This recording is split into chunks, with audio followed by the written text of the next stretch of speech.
Hello. Hello. How's it going?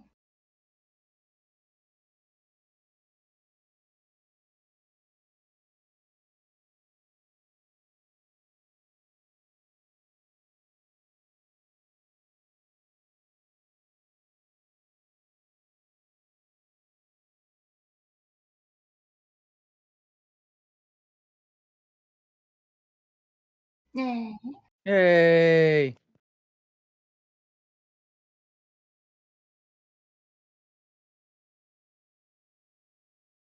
Today.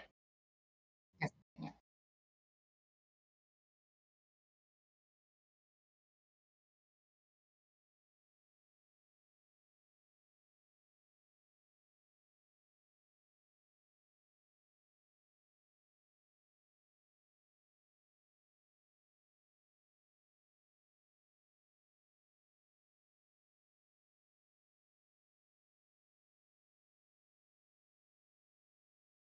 Muted.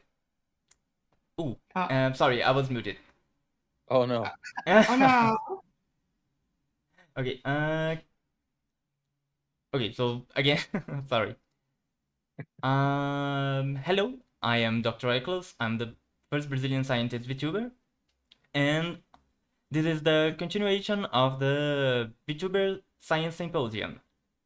So we began this today earlier / yesterday with this presentation on exoplanets, and it was very good.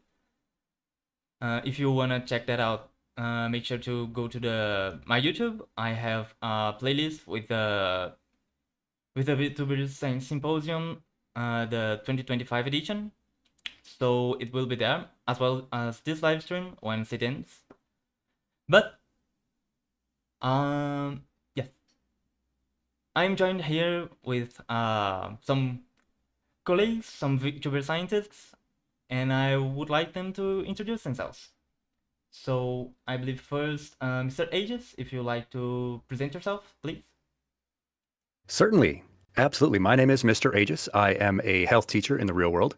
I stream first-time playthroughs, indie, classic, retro games, but my focus is health and mental well-being. My background is a master's in kinesiology, which is the science and study of human movement. So I began primarily working in athletics and fitness, and then a nearly fatal incident with COVID gave me a brain embolism, and I spent a lot of time in the hospital thinking about what I really wanted to do with my life and the learning I'd had, and I wanted to help people live longer, healthier, happier lives. So I decided to become a health teacher, and I went back to school and got a degree in education, and now I teach health both in the real world and via stream. Wow. Okay. Yeah, thank you. That's great. So where people can see your content actually, I believe it's both on YouTube and as well as Twitch, right? Yes, I stream primarily to Twitch, but all of my lessons and such are hosted on YouTube. If people prefer using YouTube, it's usually easier for watching videos after they're done. Twitch is not very good at that, and also now they don't let you host very much content anymore. So yes, you can see me both at YouTube and at Twitch. Next one, if Professor Links, if you would like to introduce yourself, please. Oh my. Sure. Greetings, everybody. My name is Professor Lynx, not actually a professor or a lynx. I'm probably the smoothest brain here. I'm a alien visitor here to enjoy everybody's wonderful stories. I'm also a amateur science communicator, no actual training on the subject. And a charity VTuber. I raise money for Sick Kids Hospital in Toronto, Canada, the best children's hospital in the world, in my opinion, because they saved my ability to walk. And yeah, I'm the only person here who does not have any formal training. So I'm very honored to be among such massive brains. Oh, everyone's brain is the same size. The thing is just we. See, I'm learning Yeah. things. Some are just smoother than others. Some just have more wrinkles. More wrinkles. Yes, exactly. Fair enough. Okay, and then last but not least, Toto. Please introduce really yourself. quick, Links, you should let them know where to find you. Oh yeah. before- I'm sorry. I stream on Twitch Mondays, Wednesdays, and Saturdays. And I also am very active on Blue Sky.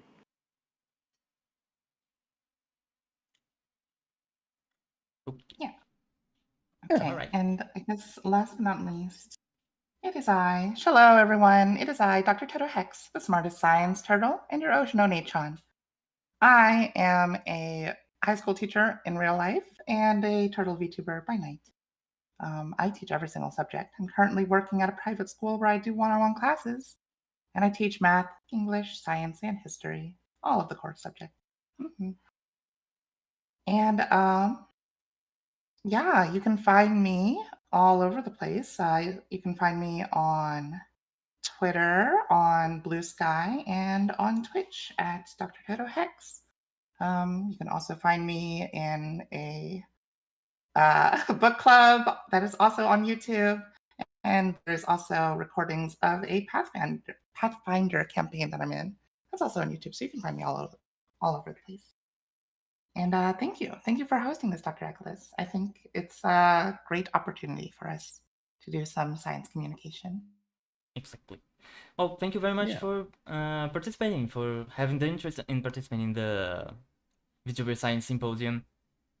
It is an annual thing that I want to. Yeah, it's a yearly thing, actually.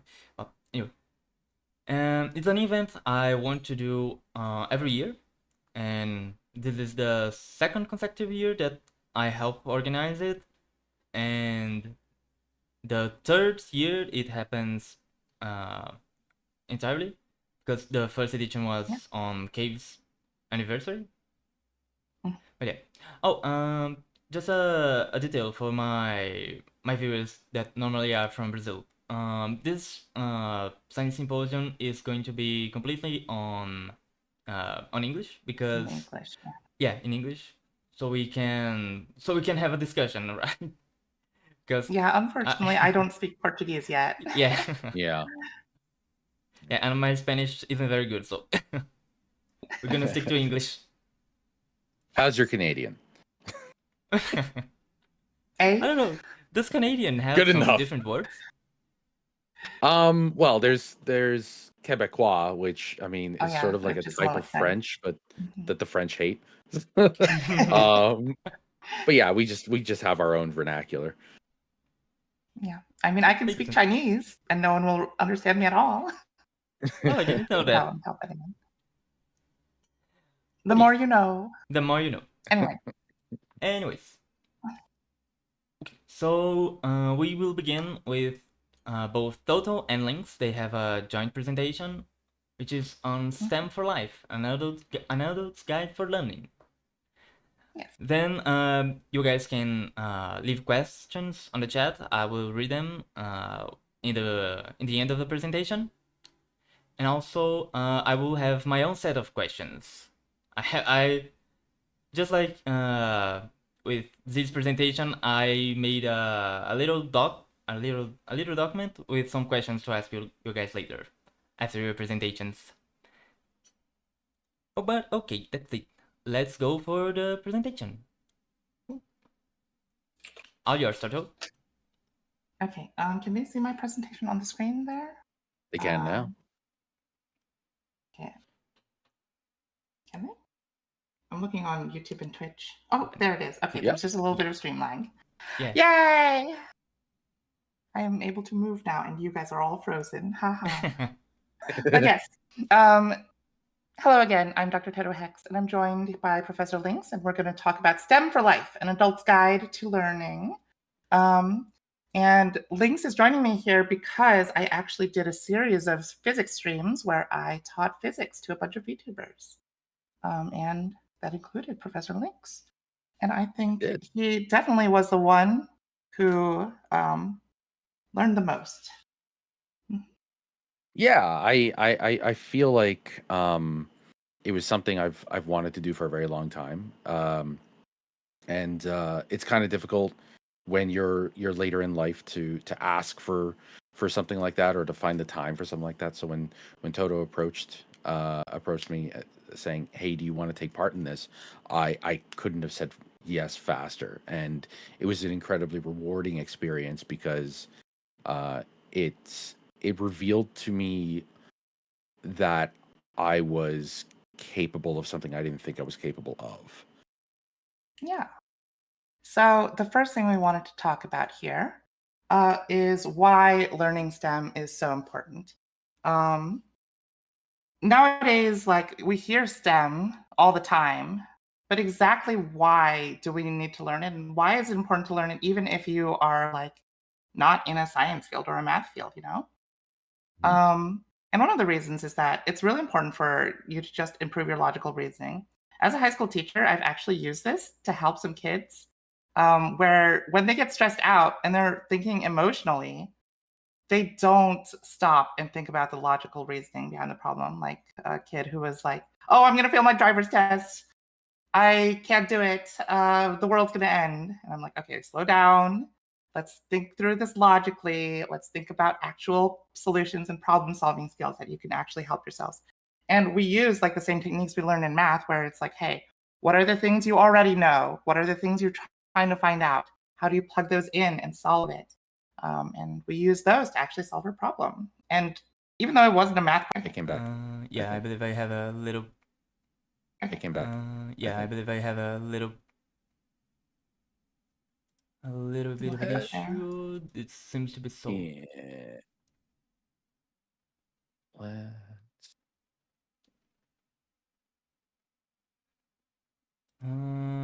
Okay, Yeah, I think no, we're okay. back on. Yeah, we're back. We're Okay. back. We're back? Okay, cool. So if math is the language of the universe, then learning STEM allows you to apply math, which is a very scary subject to a lot of people, to the world around you. And it demystifies a lot of a lot of what happens. That is a very empowering experience to have, right? And it's one that a lot of people just aren't capable of accessing because well, a lot of reasons. There could be a lot of reasons why people would have a hard Right. And time we'll get into learning those a STEM. little bit Yeah. later. But yeah, like Lynx was saying, math is like the language of the universe. And whether you know that language or not, that doesn't change the fact that it'll still exist. Gravity Mhm. will still work the same way, whether you realize it or not. The forces of nature will keep on acting. And it's really nice for us to be able to understand these mysteries of the world instead of just, you know, saying that it's Zeus causing the thunderstorm or something like that, you know?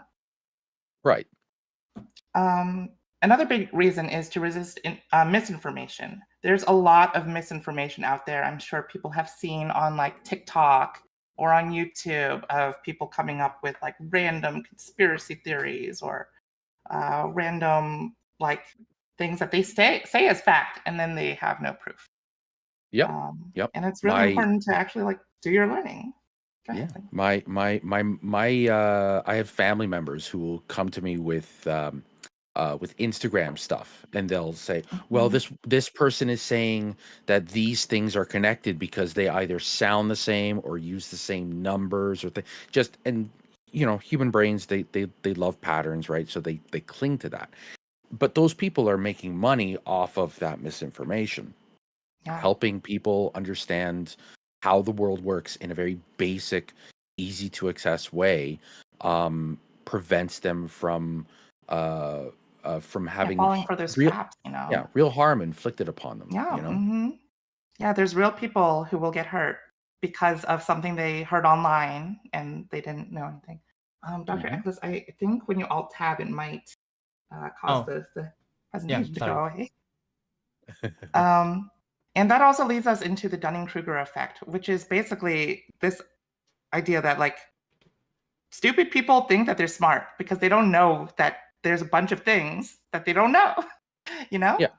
Um, And if you look online or even in the real world around you, and there's someone who tells you, like, I know everything, I understand everything, I'm the smartest person, there's nothing, I'm never wrong, Mhm. that is not a very smart person.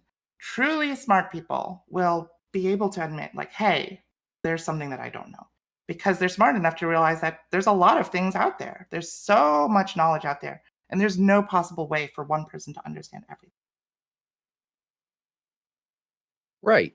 Yeah. So you and again with the way people's minds work and pattern recognition, those people are fed little tidbits of information and they feel empowered, but they are also then told, you know, something that a lot of other people don't know, that this is very Right. that this is key information and it makes you way smarter than everybody else, but it doesn't give them the impetus to continue learning, because if it did, they would realize that what they were just told was wrong a lot of Right. the time. Or it's like the kind of people who will like feel like they're smarter than a doctor because they looked at a bunch of WebMD or a bunch of YouTube videos. They're like, I know Right. how to do that now.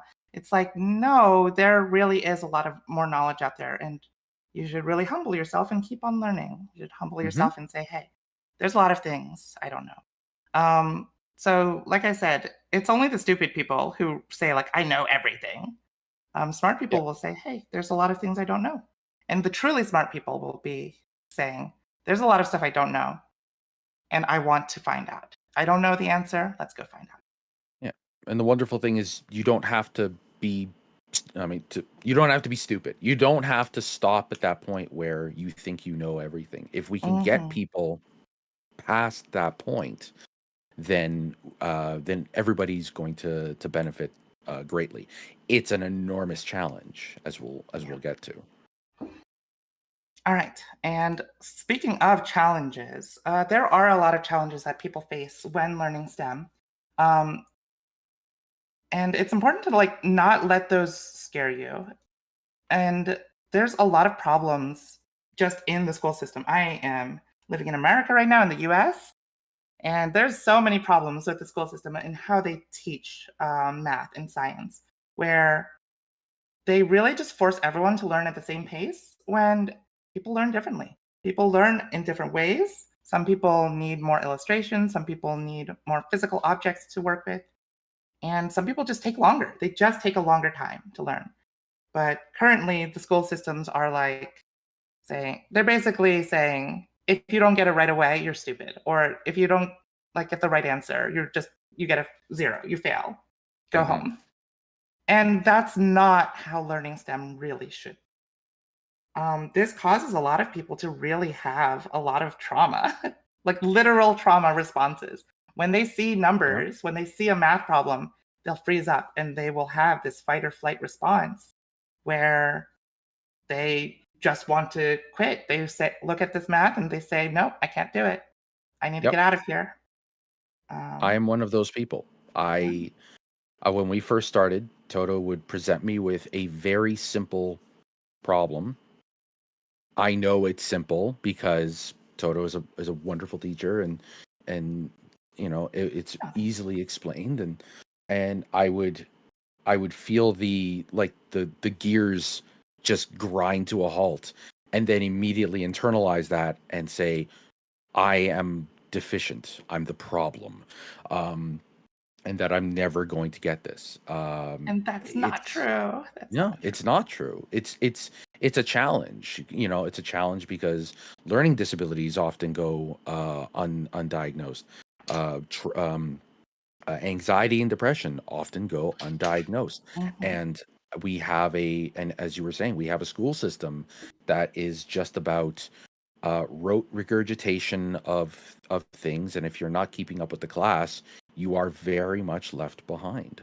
And if you stick your head out, like I remember I did when I was in high school science, and I was literally called a space cadet by my by my teacher, and I never spoke up again because I didn't want to, Yeah, a lot of school is just shut up, do the work, when that's not how people should be learning STEM. And that causes a lot of people to lose interest in science and math, Yeah. But part of like overcoming these is understanding that science is all about making mistakes. Like if you look at the history of science, like 90% of all science was wrong, because that's the point of science, is we're getting closer and closer. We figure something out, and some parts are right and some parts are wrong. And if that's how like literal scientists had to do everything as they were learning it, we should give the same grace to our students and say, hey, you did something, most of it is wrong, but this part was right. Okay. And it's okay. It is okay to make those mistakes. You're going to make mistakes. No one is born like a baby knowing how to do like calculus, right? Math is a very logical thing. It's like a game. And if you don't learn the rules to the game, then it'll be very difficult. But at the same time, if you don't know the rules to the game, you shouldn't call yourself stupid for not knowing how to do it, right? Like if someone was playing poker with you or chess with you, and they just didn't tell you the rules and then they owned you and they destroyed you, that's not fair, you know? You just never got a chance to learn. In the same way, if you have math and they're like, oh, you can't do like this multiplication problem, you must be stupid. It's like, no one ever taught you, or you never learned, or maybe you learned and you forgot, or you learned and you didn't learn it in a proper way. That's not fair to you. You shouldn't call yourself stupid because you didn't get it right away. Yeah, I mean, to further the game analogy, you know, learning is supposed to be a PvE experience. It's supposed to be Right. about you interacting with your environment, you learning at a certain pace, and there's supposed to be roadblocks, and there's going to be skill checks, and that's a normal and good thing. You improve from that point. What school does more and more these days, well, these days I'm 42. Back my school days were a long time away, but even back then, it was PvP. You weren't learning at your own pace. You were learning against other people, Right. and you could very much lose. There was a loss condition, and Yeah. people And just don't really realize that. that sucks so bad, you know? But also, Z is in the chat and she mentioned growth mindset. Yes. Growth mindset is the idea that, hey, we can keep doing this. Or the idea that when there's something that you don't know, you tell yourself, I don't know this yet. You add that one word at the end, I don't know this. And that changes the whole idea. Yeah. Like, sure, you don't know it, and that's okay. That doesn't make you stupid. What really makes someone stupid is the refusal to learn. This idea that like, oh, I know everything, I don't need to learn anything. That's when someone's truly foolish.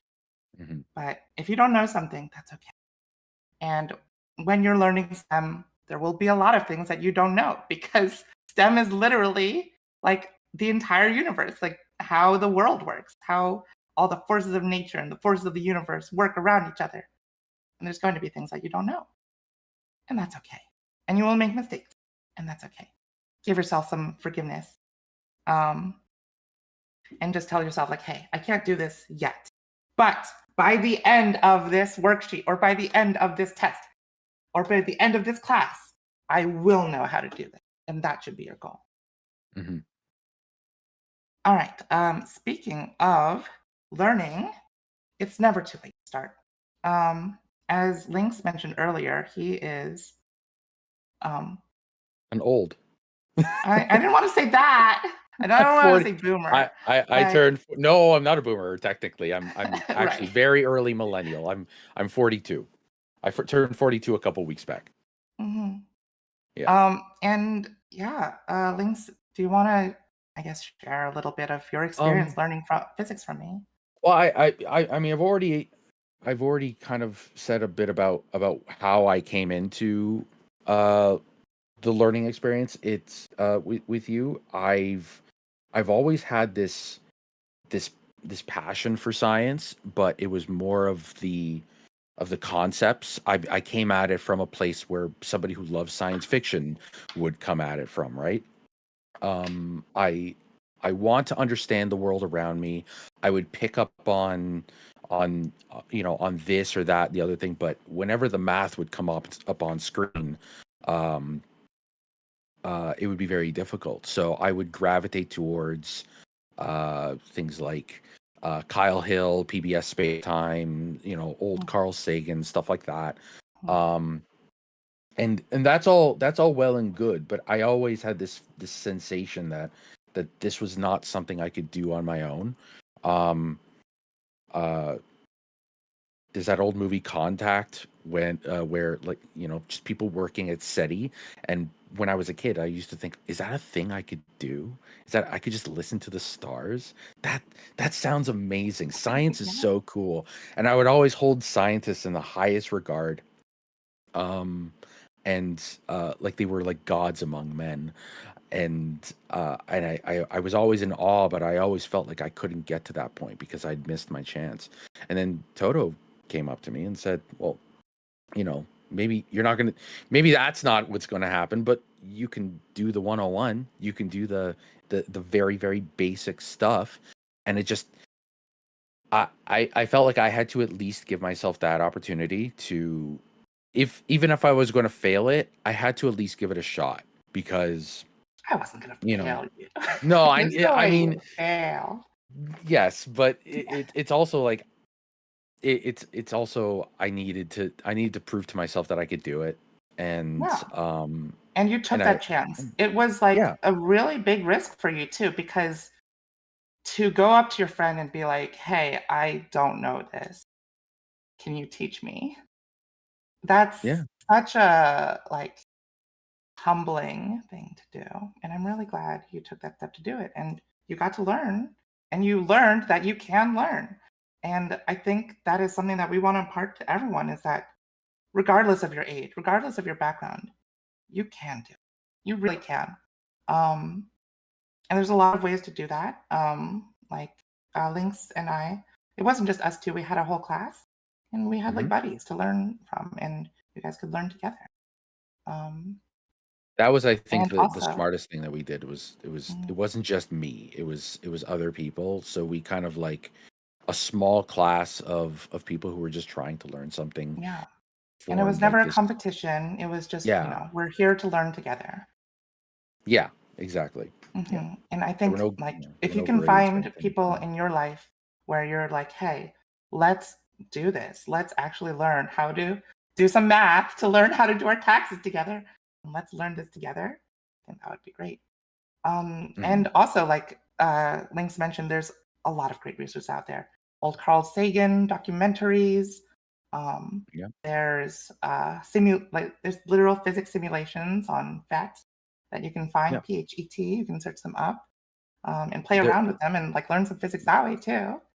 yeah, there are some CUDA fantastic software does science a lot of good communicators. stuff for like math worksheets, where if you want to practice your math skills, you can do that as well. Though, of course, like that you might need some help with, because no people like usually want to go out and just do math homework on their own. Yeah, yeah. It can be difficult to motivate yourself when you have these, as we've gone over, trauma responses. Um, but there are a lot of great science communicators out there that do a fantastic job showing, um, that science can be fun. Mhm. And as long as you can motivate yourself to be like, I want to learn things like that. I Mhm. want to learn about biology or black holes or Yeah. solid state memory or things like that. I Right. want to learn about all of these things that sound so cool and Star Trekky, that they don't even sound real, but they are. It's like, you can start on that journey at any point and Mhm. take your own pace. You know. Yeah. Speaking of solving problems at your own pace, I wanted to do one example problem. I know we're like almost out of time here, but like one quick example problem to show kind of like the example of Link's learning science. So I have a like quick physics problem here on the screen. I can move this a little bit so it's not so cut off. But yeah, we have a car moving at 10 meters per second, crashes into a tree, and Right. stops in 0.26 seconds. Calculate the force the seatbelt exerts on the passenger in the car. The mass of the passenger is 70 kilograms. And a lot of times people will look at this and they will freak out. They will like shut down, because that's a lot of words and there were numbers in those words. Mm-hmm. And that's scary. And there's a big equation on the screen. It's a very colorful, pretty equation because I made it colorful and pretty, but there's a lot of letters and symbols and a lot of weird squiggles. But give yourself patience, give yourself the time to learn. And Lynx, would you like to show everyone here how you break down this problem? Yeah. So essentially, first thing we have to do is we have to plug in the numbers we do know, right? So Yeah. we have a bunch of things. We have the mass of the passenger. So right there, that's easy. So mass is 70 kilograms. Right. Okay. Right. We have the time, which is 0.26 seconds.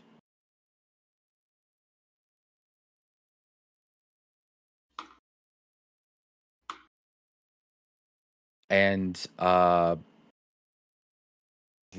sorry, now I'm having to go back to my notes, and I'm feeling that I'm feeling that anxiety thing right now.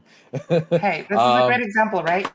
Yeah. When you feel the anxiety, look to your notes. It's okay. It's okay to not know right away. Right. And to people who are like they're used to this sort of thing, they'll be like, why are you anxious? It just is. And it's trying to logic your way out of it doesn't really work. So you just have to kind of like go through it. So the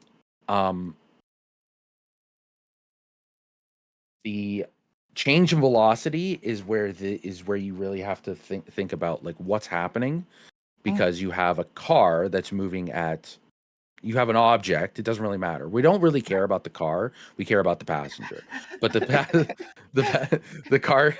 car is in the way. So we have something moving at 10 meters per second, and at the end of this whole story, it comes down to 0, right? That's right. So right there, we have two numbers that we can plug in. We have the initial velocity and the final velocity. Right. So the final velocity is going to be 0, and the initial velocity is 10 meters per second. That's right. We're just plugging these in. We're just copying all of these down, replacing the letters with the numbers. Right. So So at this point, it comes down to just like the very basics of math. It's like, well, you like I learned in school that what you do is you do whatever's in the parentheses first, right? I know there's an acronym. I don't remember it. PEMDAS. Yeah. Yes. So for 0 minus 10 is going to be -10. Yes, very good. And a reminder, we're looking for the force, which is why I wrote this F here for everyone watching. We don't know what the F is, and that's okay. Right. We don't know what the F is. We don't know what the F is. F. Yes, exactly. So and and force is going to be expressed in, well, it doesn't really matter. But it's newtons. Right. Force. So it's going to be, usually newtons are like a very big number. So when you plug in all of this stuff, you're going to get a weird big number, and it's like, no, that's going to make sense. You're looking for that. Sometimes that actually helps when you understand like how things are normally expressed at scale. You develop this sense of, is this correct? Did I do this correctly? Yeah. Because if it was like a single digit number or a negative number where you're like, what's negative? That doesn't, like, or yeah. Well, in this case, the answer is a negative number. The answer is a negative. Yes, exactly. Right. But but sometimes having those, like, knowing where a red flag might pop in is useful. Right. Yes, absolutely. And thinking logically, because I think another struggle a lot of people have when learning math is struggling to understand that the numbers do mean something. These are not just random numbers. They actually mean something physically. The negative means that it's the seatbelt pushing back on you, because the car was moving in a positive direction. It's moving forward. So anything negative must be pushing backwards. So the seatbelt is holding you back from crashing. See, when I was first in school, I thought that giving a paragraph like this, like a story, was meant to throw you off. But what it's actually doing is giving you context. Right. It's giving meaning to the numbers. Right. And Okay. that Really quick is here, just links. Let's finish yeah, off. sorry. I know we're a little bit out of time. Okay, we Go have on. f times 0.26. 70 times -10 is -700. And Yep. what do we do here?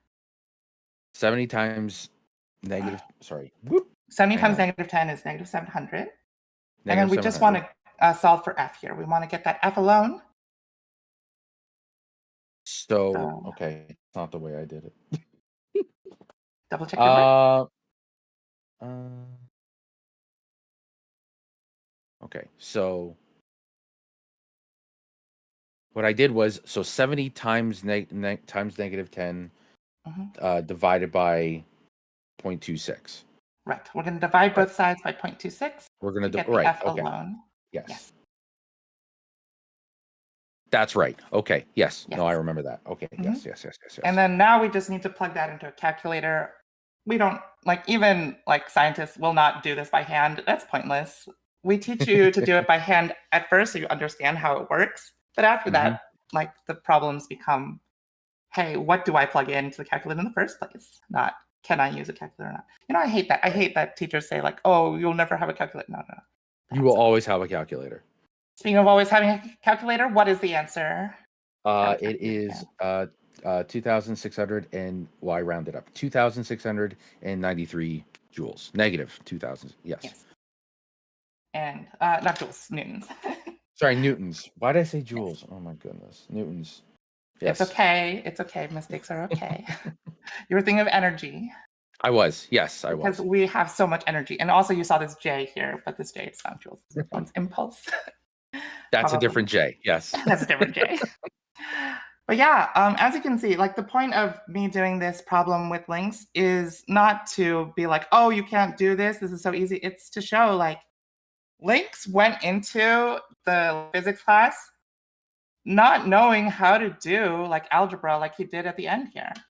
Yep. And here he is explaining to me. I gave him some hints there, but most of it he was on his own figuring out exactly what goes into where. He double checked his work. He made some mistakes at the end and I helped correct him, but that wasn't a bad thing. That's just part of learning. And also, it's nerve-wracking being on stream with everyone, of course. So thank you, Links, for doing this math problem with me. Thank you for teaching me. With me. And I just want to encourage everyone watching as a final thing before we get to Q&A here. You can do it. You really can. It's never too late to start. It is important to learn STEM to get a better sense of the worldview, a better sense of the world, and a better worldview, as well as helping your own logical reasoning. And never tell yourself that you can't do it. You just can't do it yet. You can keep growing and you can keep learning. All righty. And I believe that is it for our presentation. Yeah, we can bring this over to a Q&A section if we have time, Ekelus. Yeah.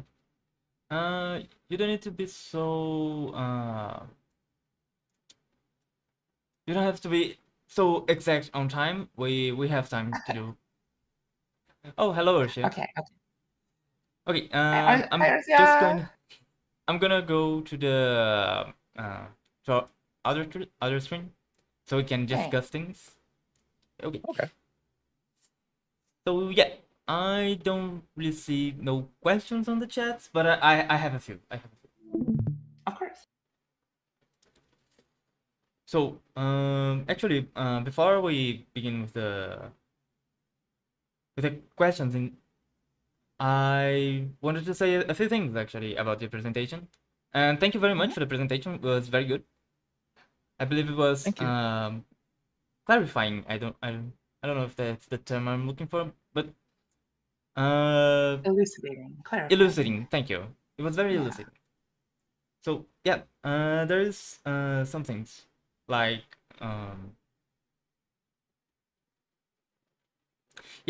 making mistakes actually is part of making science.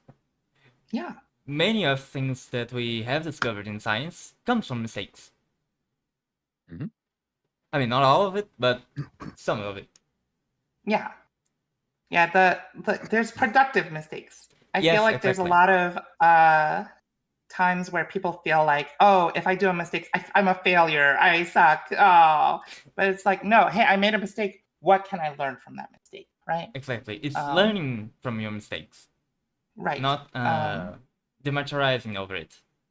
Right. Exactly. Mhm.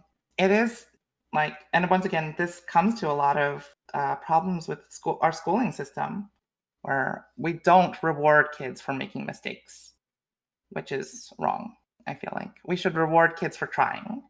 And that doesn't say everyone gets a participation award kind of thing, but like we should reward them for trying and then push them to learn from those mistakes. Like, hey, you did it. Good job for doing it. You made a mistake though. Can you figure out what it is? How can you not make that mistake again? Or how can you reduce the chance that you'll make that mistake? Yeah. And talking about that, there's also the importance of learning together with other people and not only learning alone. Because when you are learning with other people, it becomes easier actually to learn. Mhm. It does. If Toto had come up to me and said it's just one-on-one, I may have actually turned it down, and I feel like that would have been an incredible loss for me. But it's having a group to not just help each other out, but also to share in the experience of learning, to kind of like share the stress and the successes and the losses. It is incredibly helpful, because you all keep each other motivated. Yep. Yeah. Motivation is such a significant part of that. It's there's a lot of fear that I think you touched on in when you see those types of problems for the first time in a while. I had been homeschooled, and my parents didn't know anything about math, so I didn't get much math schooling. And when I finally get to college, they're like, "Oh, here's calculus." I'm looking at these things like, "Oh my God, what these? There are letters? I thought it was just numbers." Yeah. Yeah, But no. there's the squiggly And then I lines, was and like, then there's like "Oh, Greek letters. yeah, let's do biomechanics," and I have to do free body diagrams. And I'm like, "Okay, I Oh did not yeah, sign up for yeah, yeah. physics. I didn't realize." But when you get over the fear, it's like when you first fix a bicycle. If you've ever worked on a bike, it feels really complicated at first, but then you Mm, realize it's just parts. yeah. It's not Mhm. actually that complicated if you break it down into parts. And then once you've learned what those parts are, then you can build on that. I agree. Yeah. Yeah. And I feel like we are blessed to live in an age where information is so readily available through the internet. Like nowadays, if you want to know something, you can look it up. Like, Yep. of course, check your sources. Not all sources are equal, and that is its own skill and that's its own discussion. But we have so many resources available to us. Or even if you don't like looking stuff online, go to your local library. Your librarians are there for a reason. They can help you find resources for all these things. Or Yeah. even just like a bookstore and picking up like a dummy's guide to physics or a dummy's guide to biology. Those books are fine. Oh yeah, Pandu had a comment, and also hello Pandu. Uh, is the system where she experienced it? It cares more about what you did wrong instead of trying to understand why you can't get out of the place you went wrong. Right. I think I can speak on that as a teacher. The main reason for that is because it's hard for the teachers. When, especially in public school, where you have a class of like 30 some students, it is impossible for the teacher to stop and think, why did you get this question wrong? Other than just saying you got it wrong. Yep. And that's more of like a systemic problem. This comes from our education system being very much based on like basically like factory assembly lines where like it's either good or it's wrong or it's bad. It's either right or it's wrong. And then like trying to efficiently pass people through. Unfortunately, people Yep. are not machines. People are very different. People have completely different learning styles. And Yeah. it is difficult for teachers to take the time to really analyze the students and look at, okay, why is the student actually getting this wrong? Yep. That's the fundamental Yeah. dissonance in the U.S. education system Right. is our system designed for putting out workers, or is it designed for enriching people? And Right. that's been the battle since the U.S. educational system started. And Yep. one of the things I'm blessed to have right now is I am working in a private school where I do teach one-on-one students. And I can teach the same class to 2 different students in completely different ways. Some students, like I have an autistic student who just loves Legos. He absolutely loves Legos. So I'm like, okay, then let's make a like quadratic formula or a quadratic equation using Legos and then solve it using the quadratic formula. And another student is like, they love like doing surveys, and I had her create a chart, like all the statistics charts of how many Girl Scouts cookies she was selling using that. Mm. So like same class, completely different way of teaching. And I think that's definitely something you really need if you're going to enjoy learning. Unfortunately, the infrastructure just isn't there for every student No, to have a it's not. completely unique learning style. I'm glad that That's I'm here very with sad. someone else who knows the public school system. Yes. I see the comment from Pandu there about the system lacks humanizing, and that's exactly true. And what you're talking about is true. Trying to tutor someone who was learning Great Gatsby for an assignment. I'm like, that's a really dry old book to put on a kid today. But I'm like, okay, how do I make this relevant to you? Well, the book's about a social climber who's always trying to get in with famous, basically influencers. I'm like, okay, well, I'm pretty sure you can figure out some people in the modern world who are like that. Let's look at it like that. Yeah, Yeah. teenagers just don't have to care make it about relevant to influencers. people. Yeah. Yeah. And I think that's also what like makes a great teacher is being able to connect with the students' interests, you know?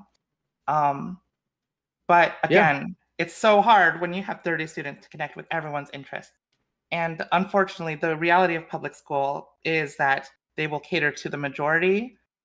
And that sucks if you have neurodivergent kids or kids who have learning disabilities or have even just like a slight disability like dyslexia, right? I say slight, but it is a real problem and it is a huge problem for a lot of people.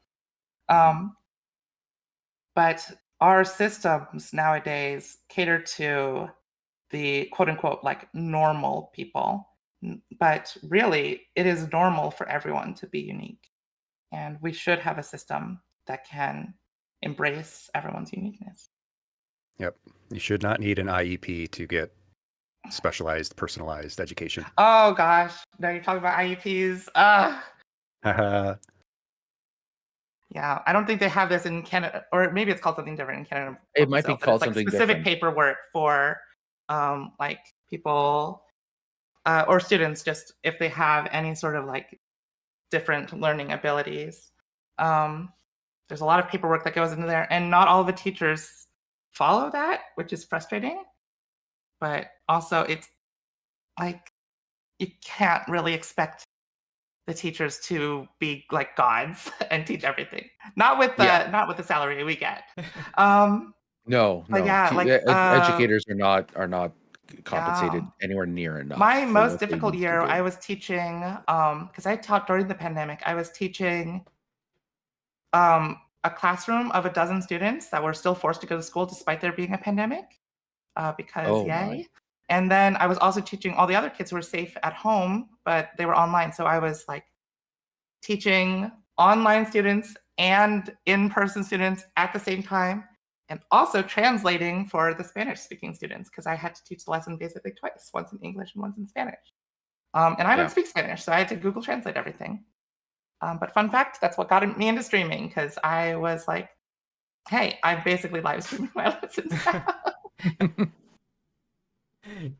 Wow, that was an interesting story. And the thing though is, I believe what can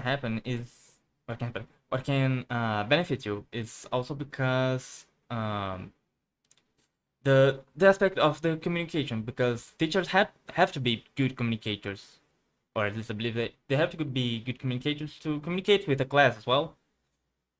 and that ability can be translated to others, to other fields, like exactly streaming, for instance. Yeah, Mm-hmm. absolutely. I mean Um, that's sort of why like science communication is such a field I've fallen in love with over the past couple of years, because I realize that it it's not just the scientists that are doing the work. Sometimes it's people like Carl Sagan, yeah. like who really had an impact on the world around him simply by just breaking it all down and and exposing people to that little nugget of wonder Or that's even inside people it all. like Bill Nye. Like everyone knows Bill Nye, the science Yeah, guy. He's not the yeah, best scientist or researcher, but he's an excellent communicator. And we do need it's so important for us to be able to get those ideas out there.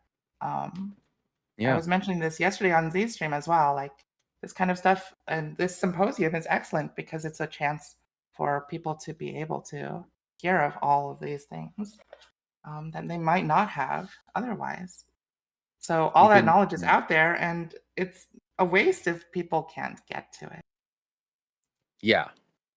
Yeah, you can come to STEM in one of two directions. You can either be really smart and just decide to apply yourself to it, or you can have that that thing inside you that is like, I want to know more about the world around me, and you can come at it from there. And a Mm, lot of people have um one but really not the other, and they very rarely connect the two. So having good communication out there, having good educators out there, having a system that enables good education, which we certainly don't have in Canada either. um, but you know, like the only thing people care about as far as education in Canada is how it compares to China, and that's it. It's demoralizing to hear parents talk about it when they can't even, you know, they don't have the energy at the end of the day to even look at their kids' homework, and the kids are like, yeah, I just spent 10 hours being grilled and you want me to come home and do 6 hours of this? Are you right. insane? But why Speaking can't of we let parents, kids be though, kids? yeah, I So, see in the chat yeah. Pandu also said like this is an extension of the home education, parental education, and yeah, Yes. that kind of stuff is so so important. And I think if the parents aren't able to be there for the kids, then we really do need to provide like programs like Hmm. VTubers teaching science on the internet, or shows on PBS or YouTube videos about science for kids to like really spend some time learning outside of Yeah. school. Because otherwise, it's just going to spiral downwards. If the kids don't learn, then they won't become parents who want to learn or want to teach their kids, and it'll just all slowly go downhill. Hmm. Okay. Now I have some questions. It's more about the general aspect of the learning STEM as an adult. Hmm. Uh, yep. So we're having, especially with the AI thing, very rapid technological changes. Uh, you guys think the STEM education can help us adapt to that technological changes? Technological. Okay, well, I have a lot of feelings on AI, so I'll try to keep Hmm. it brief. But I think that with the rise of more and more AI related things, it becomes even more important for people to learn critical reading skills, Yes. critical analysis skills, because AI will sometimes be wrong or say things that really don't make a lot of sense. And we have to be able to still have that knowledge to say, hey, this doesn't sound right, or hey, this is okay, but it's not the best. AI is just honestly, it's just parroting because that's how like these like ChatGPT and everything work. It's just parroting what's already out there. So eventually, I hope that it will come to a point where AI will be a tool for us to further ourselves. But right now, a lot of students are using it as a replacement for learning, which is not the way that it should be. If AI is truly a tool for the future, then that means that our research papers should be even longer because the AI can do the research and gather the sources for us, right? So our analysis of those sources should be even better. Our critical thinking should be even better because we can rely on AI to do like menial tasks like writing bibliographies and things like that, or like scanning through texts for relevant information. But as it stands right now, most uses of AI I have seen are not like that at all. They're used as a replacement for actual critical thinking, which is really sad. Yeah. Yeah. Yeah, AI has the option of being wrong, which is why it's allowed to be a consumer product. And humans aren't allowed to be wrong in a lot of situations. So we definitely need to enable people to have those critical thinking skills, give them access to good forms of information, and encourage them to use those sorts of information, because the machine isn't thinking for us. It's just a mirror, and not a very clean one. Yeah. I think probably Dr. Aegis and I, as teachers, public school or private school teachers, we can both agree that we've seen a lot of student work that is like clearly AI generated, and it is never to the standard of an actual well-written assignment. Exactly. And typically pretty easy to discern who's using it. Oh versus yeah, who's not. absolutely. It's pretty easy to tell when, especially like when it comes down to a test or an actual performance, where they actually need to show what they've learned. If you've relied on these training wheels of AI your whole life and you're asked to do a real problem live, you can't do it. You never learn anything. The AI learned for you, and now you don't know anything. And then when you need that knowledge, you don't have it. So Exactly.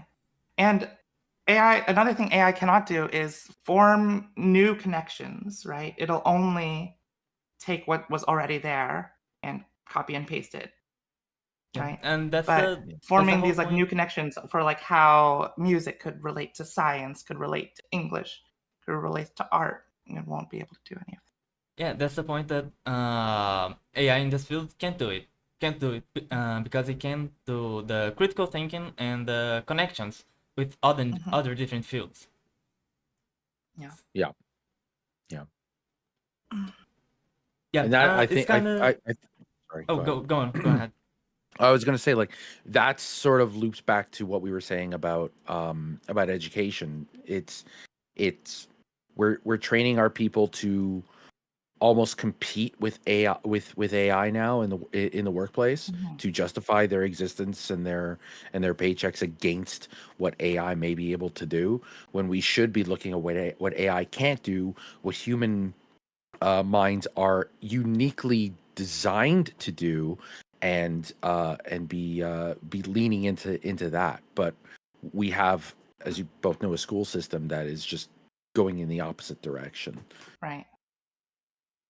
So when the students see like a tool like AI, where they're just like, well, this is clearly what the teacher wants anyway, why not use it? Why am I getting in trouble for this? Yeah. Because we've trained our education system into being so much about right and wrong. The AI can find the right answer for you, but it won't teach you how to solve the problem, Right. Yeah. They didn't realize I don't want the answer. I want you to learn. Exactly. Yeah. And unfortunately, there isn't a way we can properly gauge like how much someone learns other than giving like tests right now or essays. I mean, a project would, or like a reversed classroom where the student comes and teaches what they've learned to everyone, that would definitely show what they've learned. Yeah, But and it unfortunately, the system does not have the time. And it also shows the mistake they made, and they can learn from them those mistakes. Exactly. So if you don't have any mistakes, you probably won't learn. Authentic assessment and finding authentic assessment methods is like the thing right now. If you can find a way to authentically assess someone's learning in a way that isn't just a written test or an essay, I mean, if you can find that across different fields, you'll make $1 billion. Mhm. I've been doing that though. I've been doing that with all my students. But that's because it's individualized. So each individual student has their own way to show what they've learned. Like I've had students make like a carnival to show probability chances. Or another student created like an Earth, Sun, Moon orbiting system, and they like 3D printed the gears and everything. Wow. And that If you're clearly not shows they following, understand like astronomy 101.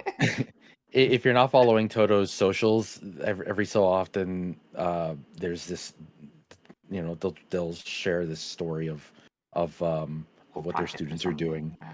and it's always very heartwarming. Good, because you're like, oh, there's that spark, you know. It's the kids are, it's working, you know. Oh, It's yeah, always a beautiful thing to watch. I was playing like a board game with a student, and we just spent like 3 classes playing the board game and tracking the scores and being like, okay, based on these scatter plots, what is like the optimal strategy for this board game? And I tricked them into doing scatter plots. I love that stuff. Okay, yeah, I believe that was it because I don't wanna keep Aegis very long as well. Oh yeah. But Aegis, if you could share your screen so we can go to Let me your part just of the lecture. click my stuff through. Okay. But that was very good insight. Very good. Thank you. Thank you. I'll be going muted for a second. Okay. Yeah, I will mute, but I will be here for Aegis's presentation. Yep, same. Oh yeah, just a reminder as well, because someone redeemed for us to drink water, because I haven't been drinking water so far, and I just drink now. But yeah, so make sure you stay hydrated.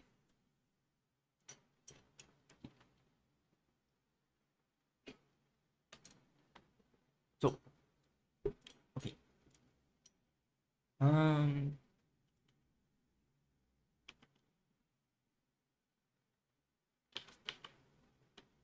just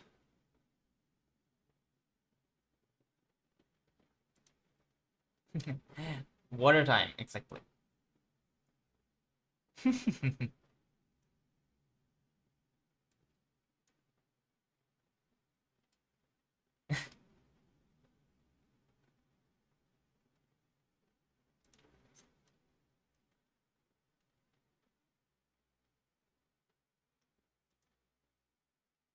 While we wait for Mr. Aegis, I'm just gonna make sure I have a few other things scheduled as well. Just a quick second.